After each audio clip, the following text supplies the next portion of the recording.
آج اللہ نے مجھے اور آپ کو فرصت دی ہے، یہ اٹھتے ہوئے جنازے، یہ پھیلی ہوئی قبریں، یہ ہم سے بچھڑتے ہوئے لوگ، یہ ہمارے لیے ایک پیغام ہے، ایک میسج ہے ہمارے نام، یہ ہمارے لیے عبرت ہے۔ آج وہ جا رہے ہیں تو ہمیں بتا کے جا رہے ہیں کہ صاحب ہم جا رہے ہیں، ہمارے پیچھے تم بھی آ رہے ہیں۔ اور یہ بات ذہن میں رکھیے، دنیا پر آنے کی ایک ترتیب ہے، دنیا پر جانے کی وہ لازمی ترتیب نہیں ہے۔ پہلے دادا آتا ہے، پھر باپ آتا ہے، پھر بیٹا آتا ہے، پھر اس کے بعد بچے آتے ہیں۔ ایسے کبھی نہیں ہوا کہ باپ سے پہلے اولاد آ گئی ہو۔ دنیا پر آنے کی یہ ترتیب ہے اور یہ طے شدہ منظم ترتیب ہے، لیکن دنیا سے جانے کی یہ ترتیب نہیں ہے کہ پہلے باپ جائے پھر ہی اولاد جائے گی۔ بسا اوقات بوڑھے باپ کو جوان بیٹے کی میت کو کندھا دینا پڑ جاتا ہے۔ تو یہ دنیا سے کب کوئی جا سکتا ہے، مجھے اور آپ کو نہیں پتہ۔ یہ امر مخفی رکھا گیا ہے اس لیے تاکہ ہم ہر لحظہ موت کے لیے تیار رہیں۔ موت کے لیے تیاری یہی ہے کہ ہم توبہ کی دہلیز پہ کھڑے رہیں، اپنے مالک کے حضور رجوع کرتے رہیں، اچھے اعمال کا ذخیرہ کریں، اور کسی کے حق ہمارے ذمہ پر نہ ہو کہ ہم قیامت کے دن جو ہے وہ پچھتائیں۔ کسی نے اگر کسی کا حق غصب کیا صرف 3 پیسوں کے عوض کے اندر، قیامت کے اندر یہ کرنسی تو ہمارے ساتھ ہوگی نہیں، یہ تو ہم یہیں چھوڑ دیں گے، یہ مال، یہ دولت، یہ بینک بیلنس یہیں چھوڑ کے چلے جائیں گے۔ یہ تو کفن بھی میلا نہیں ہونے دیں گے کہ بانٹ لیں گے۔ جاندی واری ڈرونا بنے ہوتے، ہاتھ نہ لاندے ڈر دے، جنہ لئی تو پاپ کمائے، اج کتھے نہیں تیرے کر دے۔ وہ تو کفن بھی میلا نہیں ہوں گے دیں گے، بانٹ لیں گے۔ تو آخرت میں سکہ رائج الوقت عمل ہوگا، تو پھر عمل لیے جائیں گے۔ تو جس نے کسی کا ایک ٹگا مارا ہوگا، 3 پیسے مارے ہوں گے، اس کے بدلے میں 700 نمازیں جو با جماعت پڑھی گئی ہیں وہ لے لی جائیں گی، اور جو لوگوں کے پلاٹ ہڑپ کر گئے ہیں، رشوتیں، زیادتیاں، جور و ظلم، اور لوگوں کے ساتھ زیادتیاں، اور لوگوں کا مال ہتھیانا، خون نچوڑنا، اذیتیں دینا، تو کس طرح وہ قیامت کے دن عہدہ برا ہو سکیں گے؟ تو آج اللہ کی رحمت کے در کشادہ ہیں، اور اس کی رحمتیں آواز دے رہی ہیں، آجو پلٹ کے، میری رحمت کے دروازے کھلے ہیں۔ اللہ اکبر۔ یا ایھا الانسان ما غرک بربک الکریم، اے انسان پلٹ کے آ جاتے ہیں، رب بڑا ہی کریم ہے۔ مجھے بتاؤ، یوں بھی کوئی آواز دیتا ہے، یوں بھی کوئی پکارتا ہے؟ بھاگے ہوئے مجرم کا تعاقب کیا جاتا ہے، کبھی یوں بھی پیار سے اس کو بلایا جاتا ہے، لیکن 70 ماؤں سے زیادہ پیار کرنے والا رب پکار پکار کے کہہ رہا ہے، او بھاگنے والے آجا پلٹ کے، تیرے رب کا دروازہ کھلا ہوا ہے۔ وہ یہ نہیں دیکھے گا تو نے جرم کتنے کیے، وہ یہ دیکھے گا تو پلٹ کے آئے گا، آ گیا ہے۔ اور وہ تیرے گناہ نہیں دیکھے گا، تیرے آنے کو دیکھ کے تیرے گناہوں کو بدل کے نیکیوں میں تبدیل کر دے گا۔ جتنا بڑا گناہ گار ہے اتنا بڑا نیکوکار بن جائے۔ آ تو صحیح، آنا تو نے ہے ہی۔ پھر جو کفن میں منہ چھپا چھپا کے آتا پھرے گا، پھر جو تجھے لوگ اٹھا کے لائیں گے، اچھا نہیں ہے کہ اپنے قدموں سے خود ہی چل کے آ جا، آج کھلے منہ آ جا، اس کی رحمتیں تیرے استقبال کرنے کے لیے منتظر ہیں۔ آج وہ آواز دے کے کہہ رہا ہے، آجا میری رحمتیں تیری منتظر ہے۔ ما غرک بربک الکریم، تجھے کریم رب سے کس نے مغرور کر دیا؟ تکبر میں، رعونت میں مبتلا ہو گیا، تو اپنے مالک کی دہلیز کو چھوڑ گیا۔ آجا پلٹ کے، وہ کریم تجھے بلا رہا ہے، اور دیکھ اس کا رشتہ کتنا گوڑا ہے۔ اللہ ذی خالق کا، اس نے تجھے پیدا کیا ہے، وہ تیرا خالق لگتا ہے۔ اللہ اکبر۔ یعنی وہ تجھے بلا رہا ہے جس کا تیرا رشتہ اتنا گہرا ہے کہ وہ تیرا خالق لگتا ہے۔ ماں کو جو اولاد سے پیار ہے، دنیا کے کسی ترازو پہ وہ پیار تولا جا سکتا ہے؟ ماں کی محبت کا کہیں وزن ہو سکتا ہے؟ آج کل یہ آپ کے بھی تھوڑا سا آگے گزریں تو اتنے بڑے ترازو گاڑ دیے گئے ہیں جہاں پورا کنٹینر تول لیا جاتا ہے۔ تو میں دوستوں کو کہتا ہوں کہ آج اتنے بڑے بڑے ترازو ایجاد ہو گئے ہیں کہ جہاں کنٹینر توڑ لیے جاتے ہیں، پہاڑ توڑ لیے جاتے ہیں آج جدید دنیا کے اندر، لیکن کوئی ترازو ایسا آج تک ایجاد نہیں ہوا جس پر ماں کے پیار کو بھی تولا جا سکے۔ اس کے سینے میں جو تڑپتی ہوئی ممتا رکھی گئی ہے، محبت کا جو جہاں آباد کر دیا گیا ہے، الفتوں کی ایک کائنات ماں کے سینے میں رکھ دی گئی ہے، اس کا نعم البدل کیا بدل بھی موجود نہیں ہے۔ ماں جب بولتی ہے تو اس کے لہجے میں جبریل بولتا ہے، ماں جب مسکراتی ہے تو لگتا ہے جنت کی ساری کلیاں کھل اٹھی ہیں۔ وہ سینے میں درد، وہ درک، وہ محبت، وہ کائنات، وہ انوکھا پیار جو اولاد کے لیے رکھتی ہے، یہ اتنا پیار ماں کے سینے میں پیدا کیسے ہوا؟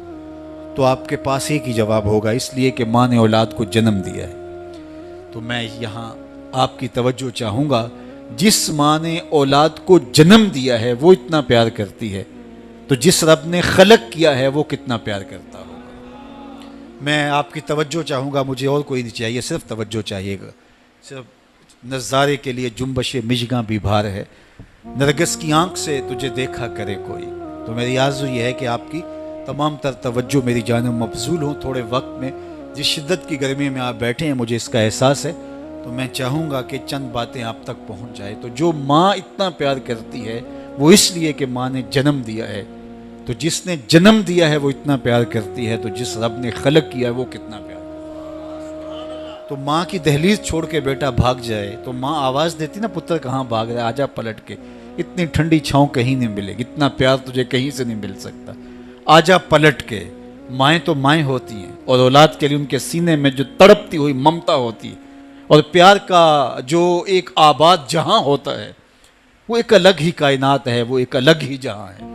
وہ کہتے ہیں نا کہ کسی نے کہا کہ میں تو تیرے سے تب راضی ہوں گی کہ تو اپنی ماں کا کلیجہ نکال کے لائے گا۔ تو وہ بدمست عاشق اپنی ماں کی آرزو، اپنی محبوبہ کی آرزو کو پورا کرنے کے لیے اس عمل سے بھی گزر گیا اور ماں کا کلیجہ چیرا، اور تشتری میں رکھ کے اپنی محبوبہ کے لیے اس کا کلیجہ لا رہا تھا۔ تو راستے میں ٹھوکر لگی تو ماں کے کلیجے سے آواز آئی کہ پتر سٹ نہیں لگی۔ یہ ماں کے پیار کا روپ ہے، یہ ماں کی محبت کے بکھرے ہوئے رنگ ہیں، یہ چھلکتا ہوا اجالا اور نور اور روشنی ہے۔ ماں اتنا پیار کرتی ہے، اللہ اکبر۔ تو ماں کو اتنا پیار اس لیے ہے کہ اس نے جنم دیا اور رب نے تو خلق کیا دست قدرت سے۔ تو ماں کی دہلیز چھوڑ کے بچہ بھاگ جائے تو ماں کہتی ہے پتر آجا واپس پلٹ کے، اور جب بیٹا پلٹ کے آتا ہے تو ماں سب بھول جاتی ہے کس نے کیا کیا تھا۔ تو جو 70 ماؤں سے زیادہ پیار کرتا ہے اس کی بھی آوازیں آ رہی ہیں، لا تقنطوا من رحمت اللہ، آجا پلٹ کے میری رحمت سے نا امید نہ ہونا۔ میں یہ نہیں دیکھوں گا تو مجرم کتنا بڑا ہے، میں یہ دیکھوں گا تو میری دہلیز سے پلٹ کے آ گیا ہے۔ تو اس کی رحمتیں بندے کو پکار رہی۔ تو یہ اٹھتے ہوئے جنازے، یہ پھیلی ہوئی قبریں، اور یہ ہم سے بچھڑتے ہوئے ہمارے احباب، دوست، بھائی، عزیز، یہ ہمیں بتاتے ہیں کہ میاں اس زندگی سے، زندگی کا متعین سفر کاٹ کر کے تم بالآخر اللہ کے حضور پلٹ کے آنے والے ہو۔ اخروی زندگی کے لیے اچھے اعمال کا ذخیرہ جمع کرو اور اپنی آخرت کی تیاری کرو، چونکہ موت جب آ جاتی ہے تو ایک لمحے کا بھی تقدم و تاخر نہیں ہوتا۔ موت ایک کٹل طے شدہ امر واقعی اور حقیقت واقعہ ہے، بہر صورت اس نے آ کے رہنا ہے، بلکہ اللہ تعالیٰ جل شانہ نے اس کو اچانک رکھ کر کے ہمیں ہر وقت مستعد اور فعال رہنے کی ترغیب دی کہ تاکہ ہم ہر لحظہ، ہر ساتھ اپنے آپ کو آمادہ رکھیں، کسی وقت بھی بلاوا آ سکتا ہے اور ہم موت کی گاڑی میں سوار ہو سکتے ہیں۔ اللہ اکبر۔ تو آئیے میں اور آپ اللہ کی بارگاہ میں دعا بھی کرتے ہیں اور اپنی زندگی کو بہتر بنانے کی منصوبہ بندی بھی کرتے ہیں۔ جب لوگ ہم سے جدا ہوتے ہیں تو ہمیں عبرت ہوتی ہے کہ ہم بھی جا رہے ہیں۔ حضرت یعقوب علیہ السلام نے حضرت اسرائیل سے عہد لے رکھا تھا کہ میری روح قبض کرنے کے لیے اچانک نہیں آنا، پہلے کوئی قاصد بھیج دینا تاکہ میں موت کی تیاری کر لوں۔ انبیاء تو تیاری ہوتے ہیں، کچھ چیزیں تعلیم امت کے لیے ہوتی۔ تو کہا کہ جی میرا وعدہ رہا۔ تو ایک عرصے کے بعد حضرت اسرائیل حاضر خدمت ہوئے اور کہا کہ حضور میں قبض روح کے لیے آیا ہوں۔ فرمایا تم نے تو وعدہ کیا تھا اچانک نہیں آؤں گا، تم اچانک آ گئے، کوئی قاصد نہیں بھیجا۔ تو کہا حضرت میں نے تو قاصد بھیجے تھے۔ فرمایا میرے پاس تو ایک بھی نہیں آیا۔ عرض کی حضور آپ کے سامنے کتنے لوگوں کی موت واقع ہوئی، یہ میرا قاصد نہیں تھا تو اور کیا تھا۔ آپ کی داڑھی میں سفید بال آ گئے، یہ میرا قاصد نہیں تھا تو اور کیا تھا۔ جب کمر میں خم آنے لگے، جب اعضاء مدمحل ہونے لگے، جب چلتے ہوئے ٹھوکنے لگے، جب زبان میں لکنت آنے لگے، جب یادداشت کھونے لگے، جب بالوں میں چاندی اترنے لگے، جب انسان کے اعضاء جواب دینے لگے، تو سمجھو یہ پیغام موت آ گیا ہے۔ اللہ اکبر۔ حضرت عمر رضی اللہ تعالیٰ عنہ دربار میں بیٹھے تھے، تو ایک صاحب آیا اور اس نے کہا کہ یا عمر لا تنسا موتک، عمر اپنی موت کو نہیں بھولنا۔ اور یوں کانپنے لگے حضرت عمر جیسے بید کی شاخ کانپتی ہے، اور اسے کہا کہ روز آ کے مجھے تذکیر کر جایا کر۔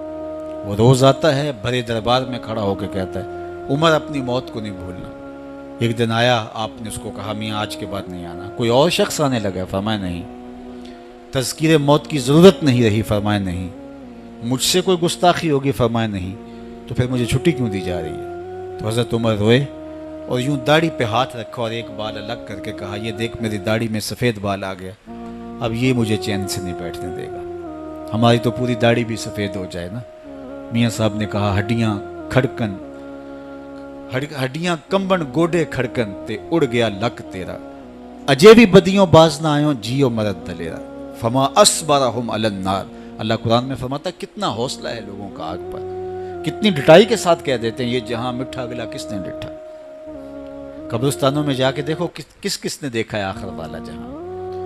حضرت سیدنا غوث اعظم الشیخ عبد القادر الجیلانی علیہ رحمہ و رضوان فرماتے جاؤ قبرستانوں میں جا کر دیکھو کیسے کیسے حسینوں کی مٹی خراب ہو رہی ہے. جو بدن پہ چٹکی مٹی نہیں پڑنے دیتے تھے آج ان کے کفن بھی تار تار ہو گئے. خیر کنے فلاں و غنیمت شمار عمر زاں بیشتر کے بانگ برائت کے فلاں نماز.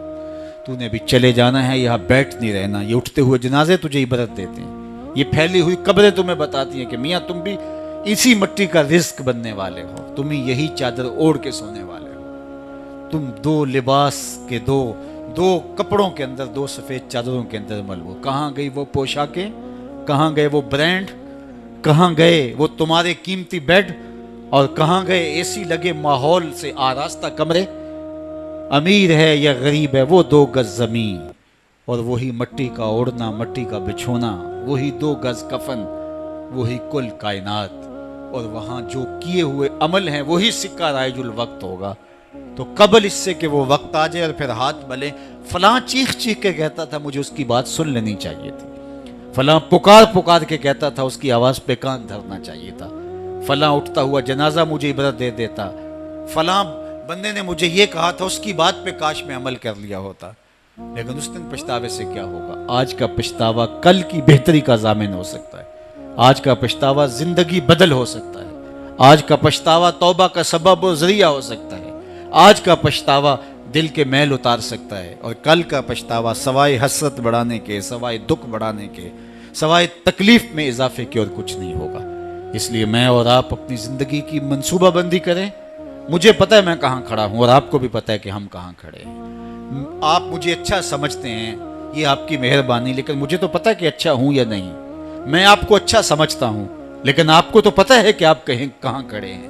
اس لیے اپنے ضمیر میں جھانک کر کے دیکھیے, اپنے من میں اتر کر کے دیکھیے, اپنا محاسبہ کیجئے, اپنے اعمال کا تجزیہ کیجئے. جو نیکیاں کی ہیں اور جو برائیاں کی ہیں ان کا اندازہ کیجئے. جو برائیاں کی ہیں وہ تو کنفرم برائیاں ہیں, اور جو نیکیاں کی ہیں ذرا دیکھیے وہ نیکیاں ہیں یا ریا کے لیے کی ہیں, دکھلاوے کے لیے کی ہیں. نیکیاں کسی کو دکھلانے کے لیے کی ہیں, کس مقصد کے لیے نیکیاں کی ہیں. تھوڑی سی ریا بھی شرک بتائی گئی ہے. ساری محنت کہیں ضائع تو نہیں چلی گئی. ہمارے پاس ہے کیا؟ ہمارے دامن میں گناہ ہے تو لتھڑے بڑے ہم. سویر سے لے کر شام تک, چغلی غیبت سے لے کے بدکاریوں تک, نگاہوں کی بدکاریوں سے لے کر کے سوچوں کی بدکاریوں تک ہم کہاں پڑے رہتے ہیں. اور دوسری جانب ہمارے پلے میں نیکیاں کتنی ہیں ہمیں سارا پتہ ہے. ایک تو نامہ اعمال قیامت کے دن تولا جائے گا, ہم خود اپنے ضمیر کی عدالت میں ترازو گاڑ کے تولے. حضرت عمر فرمایا کرتے تھے حاسبو قبل ان تحاسبو, اس سے قبل کہ تمہارا حساب کیا جائے تم اپنا حساب پہلے ہی خود کر لو. کبھی آپ عمرے پہ جاتے ہیں یا بیرون ملک سفر کرتے ہیں تو وہاں سامان باندھ کر کے پہلے تول رہے ہوتے ہیں کہ ایئرپورٹ پہ پریشانی نہ ہو. حالانکہ ایئرپورٹ پہ اگر 2-4 کلو سامان بڑھ بھی گیا تو کوئی بات نہیں, 4 ریال دے کے آپ سامان لا سکتے ہیں. لیکن اس کے باوجود آپ وہاں کسی سے ترازو مانگ کے بار بار اپنے پیس تول رہے ہوتے ہیں کہ جناب ایئرپورٹ پہ جا کے پریشانی نہ ہو. تو اس دنیا پر بھی اعمال تول لو, کہیں نزا کے وقت پریشانی نہ ہو, کہ حشر کے وقت جب اعمال تلنے لگے تو وہاں پریشانی نہ ہو. تو یہ تھوڑا سا وقت ہے, یہ زندگی مختصر ہے, اور ہم تیزی کے ساتھ موت کی طرف بڑھ رہے ہیں. حضرت سیدنا علی المرتضی رضی اللہ تعالیٰ عنہ فرماتے ہیں یہ تمہاری سانسیں جو ہیں یہ موت کی طرف اٹھتے ہوئے قدم ہیں. تم سمجھتے ہو ہم بڑے ہو رہے ہیں لیکن حقیقت میں تم چھوٹے ہو رہے ہو, کیونکہ گنتی جب الٹی شروع ہو جائے تو کام جلدی 0 پر پہنچتا ہے. کبھی آپ اشارے پہ رکے ہوں تو 60 سے نیچے آ رہی ہو یا 70 سے یا 120 سے, تو کام تو زیرو پہ آ جاتا ہے، اور جب کام زیرو پہ آ جاتا ہے تو پھر لال بتی جل جاتی ہے۔ اللہ اکبر! تو یہ تیزی کے ساتھ زندگی گزر رہی ہے، اور ہم کوئی 60 سے نیچے آ رہا ہے، کوئی 55 سے نیچے آ رہا ہے، کوئی 50 سے نیچے آ رہا ہے، اور جب زیرو تک آ جائیں گے پھر اس سے آگے تو کچھ بھی نہیں ہے۔